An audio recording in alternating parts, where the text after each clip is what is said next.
नमस्कार आदाब। आज बात करते हैं सन 1984। ये वो दौर था जब देश है वो इंदिरा गांधी जी की मौत के सदमे में था।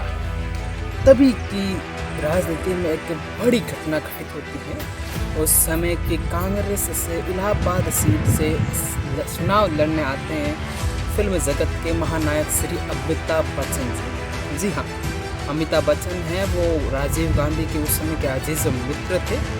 इसी के चलते राजीव गांधी ने अमिताभ बच्चन जी को उत्तर प्रदेश की इलाहाबाद सीट से है वो चुनाव के लिए नियुक्त कर दिया। लेकिन सच्चाई ये है कि इसे नियुक्त करने के पीछे एक बहुत बड़ा कारण था, एक राजनीतिक समीकरण था जो राजीव गांधी जी के द्वारा तैयार किया था। बात ऐसी थी कि 1984 में इलाहाबाद सीट से विपक्ष की ओर से जो उम्मीदवार खड़े हुए थे उनका नाम था हेमवती नंदन बहुगुणा। ये पहले कांग्रेस के ही एक नेता थे, लेकिन बाद में वो विपक्ष में चले गए। लोकदल की ओर से वे चुनाव लड़े थे 1984। हेमवती बहुगुणा हैं वो बहुत ही दिग्गज नेता थे। वो उत्तर प्रदेश के पहले सीएम रह चुके थे तथा कांग्रेस में कई बार मंत्री रह चुके थे। उन्हें हरा पाना कांग्रेस के बाकी नेताओं के बस में नहीं था। ऐसे में राजीव गांधी एक समीकरण तैयार करते हैं। वो राजनीति पर लोकप्रियता को एक दाव की तरह खेलते हैं और अमिताभ बच्चन को नियुक्त कर देते हैं। पहले तो अमिताभ बच्चन मना करते हैं, लेकिन दोस्ती के आग्रह पर वो मना करने के लायक रहते नहीं हैं। आखिरकार वो हाँ कर देते हैं। ये चुनाव अमिताभ बच्चन अपने मन से लड़े ना लड़े, लेकिन दोस्ती की खातिर वो लड़ देते हैं। अमिताभ बच्चन है वो कई रैलियाँ करते हैं। हालांकि अमिताभ बच्चन का राजनीतिक अनुभव है वो जीरो रहा है।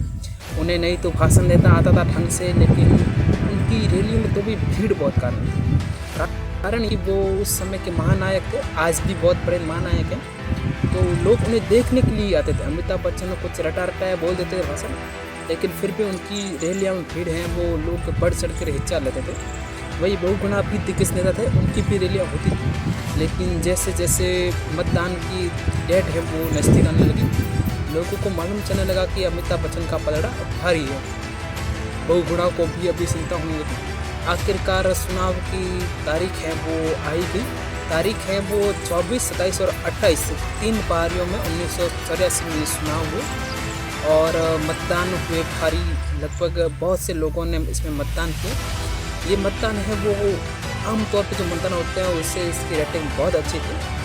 फिर इसके 2 दिन बाद ही परिणाम है वो घोषित कर दिया गया था। परिणाम 31 दिसंबर 1984 को आया और ये देश के सारे राजनीतिक विशेषज्ञों को चौंकाने वाला रहा। अमिताभ बच्चन है वो 1,81,000 वोटों से विजय रहे तथा बहुगुणा को भी कुल वोट का लगभग 25% मिला और अमिताभ बच्चन को लगभग 68% के आसपास मिले। लेकिन चौंकाने वाली बात ये थी कि अमिताभ बच्चन के 4,000 वोट हैं वो खारिज हो गए, रद्द हो गए। जब मीडिया कवरेज ने उनका कारण जानने की कोशिश की तो एक कारण सामने आया कि अमिताभ बच्चन को चाहने वाली कई महिलाओं ने अमिताभ बच्चन को जो बैलेट पेपर पर वोट डाले उस पर किस करके रखा था तथा किसी ने तो उस पर लिखा रखा था I love you Amitabh Bachchan जैसे।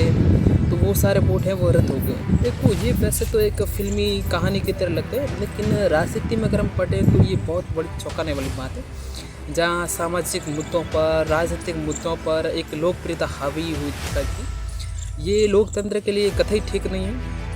इस बात से, इस जीत से अमिताभ बच्चन की बहुत राजनीति का त्याग कर दिया।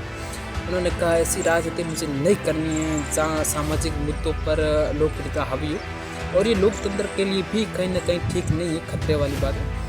लेकिन बाद में 1987 में अमिताभ बच्चन ने भी इस्तीफा दे दिया। ये कहता कि ये राजनीति मेरा क्षेत्र नहीं है और मैं इसमें काम करना नहीं चाहता। ये एक इतिहास और राजनीति का इंटरेस्टिंग फैक्ट है। और आप अगर ऐसे ही कोई फैक्ट जानना चाहते हैं तो देखिए माइंड्स का और सब्सक्राइब करिए, लाइक करिए और शेयर करिए। नमस्कार, धन्यवाद।